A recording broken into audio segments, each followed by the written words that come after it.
क्या बोलते शार्क जैसा टीथ है इसका। आयुष मेरा टॉट लिलिया तेरे पे मारेगी, ध्यान रखना। लिलिया is going to splash। Cake दीदी दिखा दे अपना केक का कमाल। गाइस दीदी रियल लाइफ में भी केक बहुत अच्छा बनाती है। अरे ग्रीन बी ने कर दिया।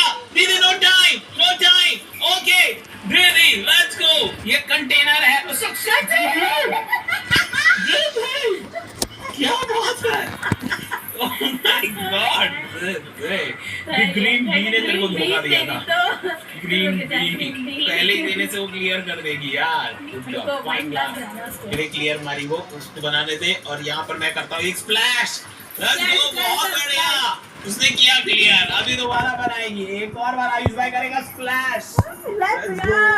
ह्यूमन बॉडी लग रहा है।